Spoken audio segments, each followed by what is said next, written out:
你们好, bienvenue dans le podcast de Mandarin Mandarine. Aujourd'hui, nous poursuivons notre entretien avec Patrick Casali. Dans cette deuxième partie de l'entretien, Patrick Casali nous explique comment il associe la pharmacopée chinoise, la clinique traditionnelle, ainsi que ses connaissances médicales modernes pour soigner. Il insiste sur l'observation globale du patient et sur l'importance de préserver l'équilibre plutôt que de forcer l'énergie. Bonne écoute! Quand tu donnes les plantes aux patients, c'est pas par les théories genre gingembre, ça sert à tonifier ou... Ça, c'est venu beaucoup plus tard. C'est-à-dire que quand on apprend la pharmacopée dans les écoles, on nous en dit, par exemple, qu'une plante, elle est chaude, froide. Mais ça, c'est de la grande théorie. Il faut revenir à comment les thérapeutes de l'époque soignaient. Alors, tu as différentes théories. Il y en a deux grandes que je connais. Il y en a sûrement d'autres. Il y a le Fuxin Zhuo, qui est un livre qui nous permet de comprendre l'utilisation des plantes en fonction de la cosmologie, etc. Et qui te donne donc la situation des plantes au sein des 5 éléments. Et naturellement, tu as l'utilisation des plantes complexes, que ce soit par les Xiaofang, les Jingfang, qui sont donc des études plus avancées sur les plantes, qui sont plus des études modernes. Par ailleurs, alors comme j'ai un scientifique, j'ai lu beaucoup sur les 150 plantes que nous utilisons en Europe, leur action métabolique. C'est-à-dire que je sais qu'une plante a tel produit à l'intérieur, donc il faut que je fasse attention par rapport à une autre. Et ça rentre dans la logique, qui est la même logique que les Chinois, parce qu'il y a les associations interdites. Mais il faut savoir que les associations interdites sont, en fait, elles n'ont rien interdit. Elles sont simplement des précautions d'utilisation. Et donc, ce mélange à la fois de culture chinoise ancienne, de culture chinoise moderne, avec les Jingfang, les Xiaofang, et de culture occidentale, me permet d'utiliser les 125 plantes courantes que je connais, tout en sachant que fréquemment, pas une plante que tu vas utiliser pour faire de la médecine ou de la pharmacopée, tu auras utilisé plusieurs. Mais comme en médecine, il faut être sage et il faut utiliser des associations très faibles, c'est-à-dire moins il y a de plantes, plus que le produit est actif. Ça sert à rien de donner des médicaments à tout va. On est là pour soigner, c'est-à-dire ramener l'énergie à l'état initial, et ce n'est pas là pour mettre l'énergie plus haut, parce que qui veut monter l'énergie la tue. Voilà. Il faut être sage. Quand je vois qu'il y a certaines personnes qui prescrivent des associations de plantes qui vont même eux-mêmes modifier la pharmacopée à l'intérieur et qui prescrivent ça sur 6 mois, 9 mois, ça fusille les gens comme nos médicaments à nous, quoi. Mais toi, tu utilises aussi l'acupuncture ou c'est principalement la Alors, j'ai utilisé l'acupuncture tant que j'étais en exercice sur l'hôpital précédemment. Mais depuis que je suis à la retraite, je ne l'utilise plus parce que dans l'hôpital où je travaille, je suis employé comme étant un médecin consultant en gynéco. T'as un bureau, un tas d'examens, mais t'as pas d'endroit pour faire l'acupuncture. Alors que dans l'hôpital où j'étais avant, le soir, après 18 heures, je pouvais utiliser les salles qui étaient libres et je faisais l'acupuncture. Et j'ai fait ça pendant une dizaine d'années. D'accord. Là maintenant, je l'ai arrêté. Mais Et parce du coup, que j'ai pas les moyens de le faire. Il faudrait que je m'installe comme médecin libéral. Alors, il faut savoir qu'un médecin, alors moi je suis un peu particulier, je suis médecin du secteur 1, c'est-à-dire je ne veux pas faire de dépassement d'honoraires. Et l'acupuncture, quand on fait le code d'acupuncture, c'est 18 euros. oh, c'est rien. Ouais, donc ça paye pas. Tu vis pas avec 18 euros, faut être honnête. Les thérapeutes de médecine chinoise vont tous plus ou moins faire du 60, 70 euros. Ça veut dire que moi, je vais considérer comme étant un médecin à honoraire libre.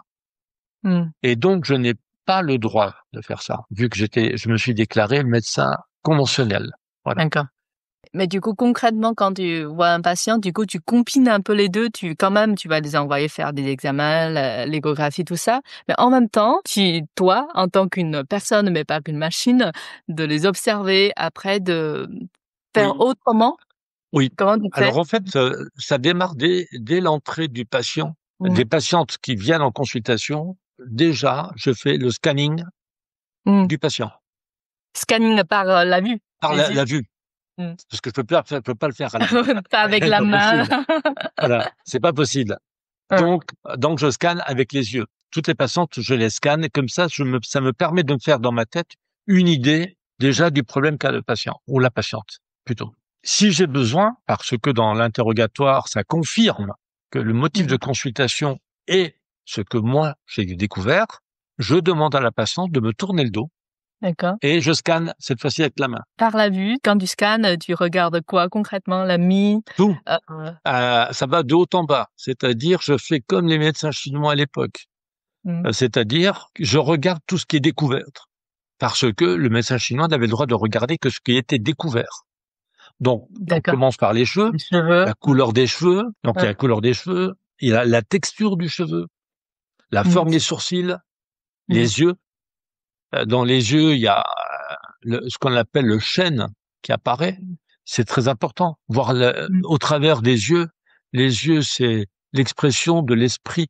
Quand on a des gens qui ont un esprit très très vif, ils ont des yeux qui sont vivants. Ceux qui sont malheureusement pas bien dans leur tête, on a l'impression que le regard il est opaque, terne un peu. Terne.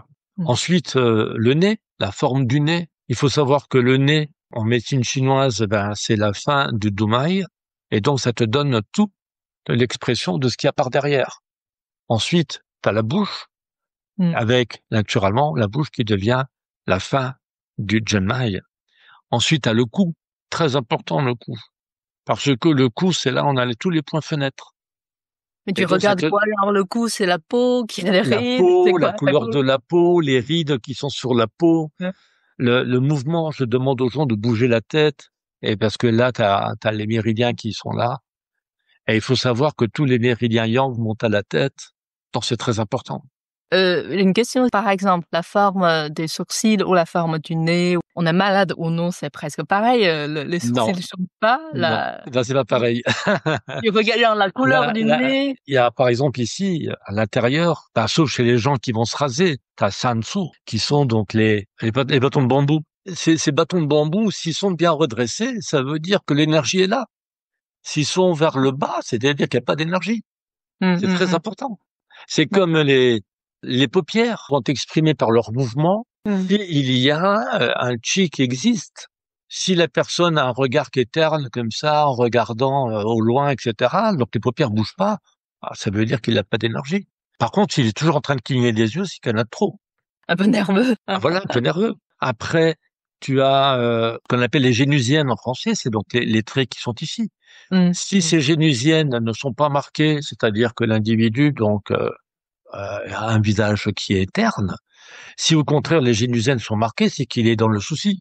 Voilà. Mais il n'y a pas un rapport avec l'âge des fois? Il faut tenir compte de l'âge. C'est pour ça que les critères, ça s'apprend avec l'âge. C'est un jeune de 20 ans, si c'est très marqué, c'est pas normal, par exemple. C'est pas normal, voilà.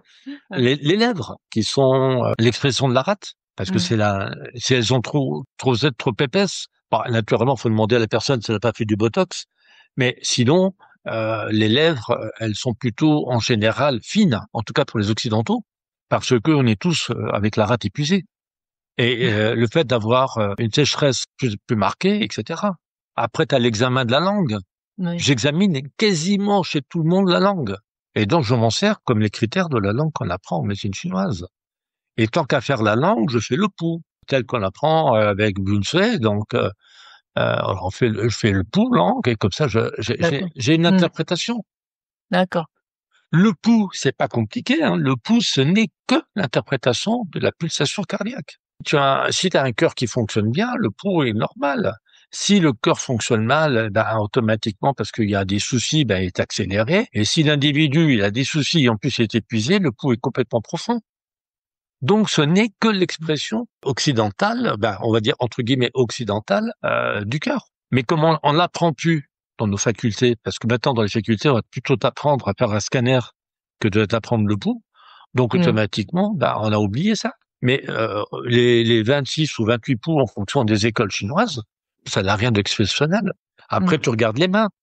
Dans les mains, donc on a les traits, la qualité de la peau. Tu peux sentir la peau, si elle est humide ou pas humide, si les doigts sont souples, pas souples. tes doigts, la façon dont tes doigts. Ensuite, tu regardes les ongles.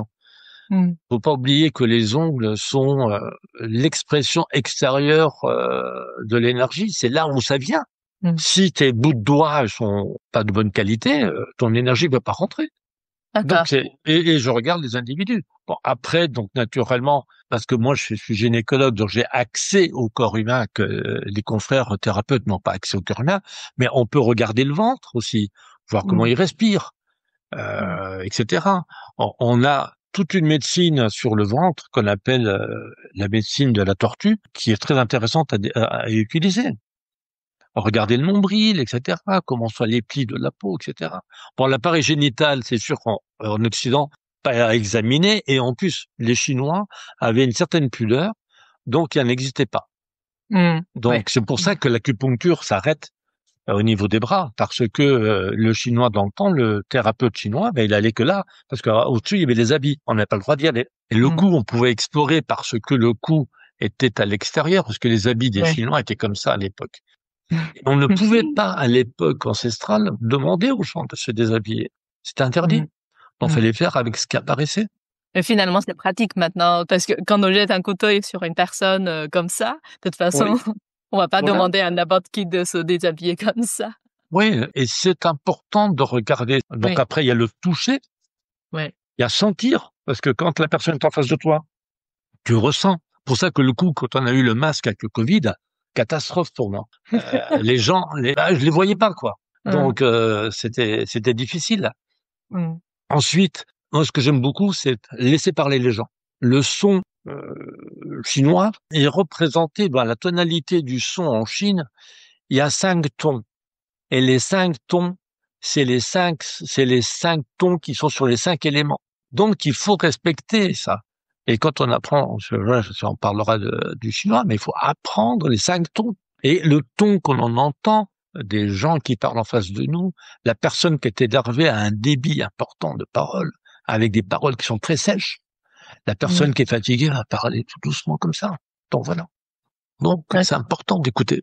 Mais une fois tu as toutes ces informations par moyen de diagnostic, tu dois ou tu as besoin de confirmer avec l'examen de l'échographie ou d'autres choses? Tout à fait. Alors après je redeviens occidental. Ça c'est la partie clinique qui n'existe pas chez les médecins habituellement. Donc je fais une clinique chinoise. J'ai une idée dans ma tête qui est chinoise, c'est-à-dire j'ai le bagang qui s'est mis dans le cerveau. Et automatiquement, j'essaye de transposer sur une pathologie, on va dire occidentale. Et donc, sur un symptôme, on va dire sur un bagang, on peut avoir plusieurs maladies. Et donc, mes examens complémentaires sont faits sur comment je peux faire pour faire le diagnostic différentiel des différentes maladies occidentales. Et je demande très peu d'examens. Parce que l'examen est fait pour me confirmer mon diagnostic et non pas pour affirmer un diagnostic. Et ça veut dire je pense que c'est ça et je veux être sûr que c'est ça. Alors que beaucoup de gens font des examens complémentaires parce qu'ils disent je sais pas, comme ça va me permettre de savoir. Ah oui, je vois. Donc c'est totalement différent. Donc de ce fait, je prescris mes examens complémentaires et je vais prendre un exemple. Quand je crie sur l'ordonnance par exemple d'un scanner, marque scanner pelvien, par exemple, ou IRM pelvienne, je marque les motifs et je marque les symptômes. Ce qui fait que les radiologues où je travaille, au départ, sont restés très surpris. Parce qu'ils voyaient des symptômes, alors que habituellement, les confrères font pas comme ça. Moi, je marque la liste des symptômes, je dis voilà, il y a ça, et je veux être sûr. Les symptômes qui concernent même pas forcément, par exemple, l'aspect gynécologue. Voilà. Qui n'a pas dit, par exemple, je vais te donner un exemple très simple, parce que c'est à la mode. Femme jeune, moins de 30 ans, mal au ventre, chronique, et les médicaments marchent pas. La première cause qu'on pense maintenant, c'est si éventuellement on pense à quelque chose, c'est de penser 2 choses. Endométriose, infection. C'est tout. Donc, je fais ma prise de sang. Ma prise de sang montre qu'il n'y a pas d'infection. Donc, il faut que je pense à l'endométriose. Donc, je vais demander une IRM pour éventuellement confirmer ou pas confirmer une endométriose. Parce que si je confirme pas l'endométriose, C'est-à-dire que le problème, il est venu d'ailleurs. Mais avant, j'ai déjà examiné la patiente au niveau de la vessie, au niveau de l'intestin, au niveau des systèmes nerveux, au niveau de l'appareil génital. Donc, j'ai déjà toutes les informations. Donc, c'est-à-dire que quand j'ai commencé à demander une IRM, mentalement, j'ai déjà éliminé vessie, intestin, système nerveux. Il me reste plus que l'appareil génital. Et donc, j'ai un taux de réussite d'IRM qui est impressionnant. C'est-à-dire, la dame qui vient avoir une IRM pelvienne parce que je pense que c'est une endométriose, une fois sur deux, c'est l'endométriose qui est là. Ah oui, oui. Et parce qu'en général, les médecins, on va comme ça systématiquement, juste voir au cas où. Et que toi, c'est ciblé presque un peu C'est plus. ciblé. Mmh. Voilà. D'accord. Et combien de fois j'ai des diagnostics qui ne sont pas gynéco. Mmh. Encore récemment, j'ai une dame qui est venue pour des douleurs pelviennes permanentes en étant en position debout, alors qu'elle ne soulève pas de charge, etc. L'examen clinique, sensiblement normal, au niveau de l'individu. Et donc, ce périnée de ventre. Alors, moi, ce que je fais, c'est que systématiquement, c'est dans l'examen systématique, je regarde toujours les pieds des gens. Le pied des gens, Les OK. pieds, Mmh. les pieds des gens, et je regarde comment les gens marchent. À ce moment-là, je regarde l'usure des chaussures et je découvre naturellement les problèmes de bassin. Et il faut savoir qu'une femme sur deux a des problèmes de bassin. On résout le problème de bassin par des séances d'ostéopathie ou de kiné ou tuna, parce que pour ceux qui font du tuna, c'est un bon truc. On fait voir la patiente par un pédicure podologue pour être sûr qu'on n'ait pas un pied plat. Et régulièrement, j'ai des gens qui viennent me voir, on me dit, j'ai galéré pendant 5 ans, il m'avait trouvé le truc à l'examen clinique comme ça, et ça marche. Je dis oui. Ouais, en fait, c'est vraiment la vue globale d'une personne Oui, qui aide. Oui, parce que c'est oui, pas j'ai mal au ventre, on regarde que le ventre, c'est un non. ensemble. Mmh. Oui. Par exemple, un enfant, il dit, maman, j'ai mal au ventre, je vais pas aller à l'école.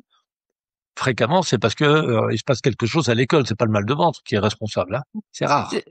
Ça me fait penser récemment, en fait, j'ai un fils qui a un peu de mal à prononcer certains sons. Du coup, on a consulté l'orthophoniste quand il avait 6 ans déjà. Pendant 2 ans, ça a pas trop changé. Après, elle a dit: «Bon, on va voir avec du temps, ça va s'améliorer». OK. Donc là, il est bientôt en CM2, il a toujours le même problème. Du coup, je me suis dit quand même, j'aimerais bien qu'il change un peu au cas où au collège, d'autres enfants se moquent de lui. Du coup, j'ai trouvé quelqu'un, on est allé voir. Elle est très différente de l'autre orthophoniste. Elle lui a fait plein de tests. Elle lui a demandé de clignoter un œil, clignoter l'autre œil, de laver les lèvres avec la langue et aussi demander comment ça se passe à l'école, etc.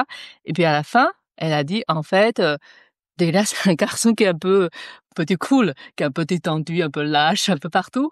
Du coup, sa langue aussi. Donc, elle a dit, en fait, ses muscles au niveau facial, il a des exercices à faire. C'est pas que la langue. C'est pour ça, même si on dit, tu poses la langue comme ça, il a compris, mais il arrive pas. Avec tout ça, du coup, on fait des exercices à la maison, ça va mieux. Je me suis dit, ah, c'est incroyable. Même C'est ça, ça. c'est une C'est vue ça. globale. Sinon, juste, tu changes la position de langue.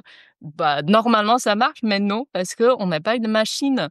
Si on se réfère à la médecine chinoise, Mmh. on dit que la langue, en tant qu'organe, hein, Oui. n'est que l'expression extérieure du ce que le cœur veut dire, et que très Mmh. souvent on ne parle pas.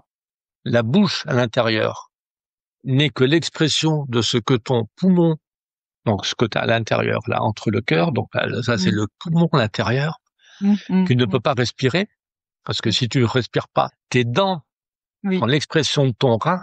C'est pour ça que si les dents sont mal foutues, c'est que les reins ne fonctionnent pas bien.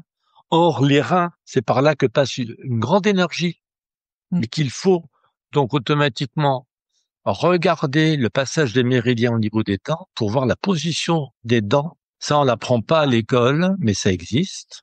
Après, il y a une chose très importante, c'est que lorsque l'enfant a du mal à parler, très souvent, il y a du mal à se tenir. Voilà, sa position verticale. Donc, c'est son regard.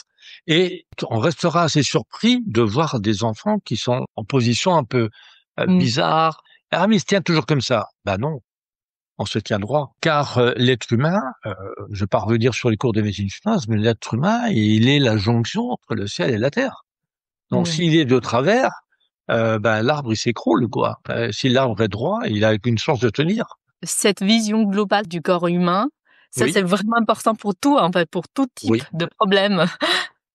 C'est capital. C'est pour ça qu'il faut, en médecine, malheureusement, dans les écoles occidentales déjà, alors c'est une catastrophe, mais dans les écoles chinoises, on doit insister sur l'apprentissage de l'examen de l'individu. Un examen d'individu se fait en 2 temps. Un examen se fait debout, parce que l'individu est fait pour être debout, et après ça fait un examen. Et après, tu as un examen couché, parce que la position couchée de l'individu est différente de la position debout, et ça s'appelle un examen clinique, parce que klinos, ça veut dire allongé. Et si on fait pas les 2 stades-là, on rate un bout. C'est comme faire les pouls, mesurer les pouls en parlant avec la personne. Non, quand on fait les pouls, la personne se tait, on écoute. On écoute les pouls. On est concentré. Et on parle avec la patiente, c'est foutu.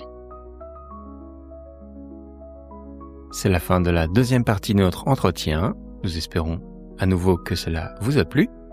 Dans la prochaine partie, Patrick Casali vous expliquera un petit peu plus à quel point le mode de vie et l'alimentation influencent directement sur la santé. 再见。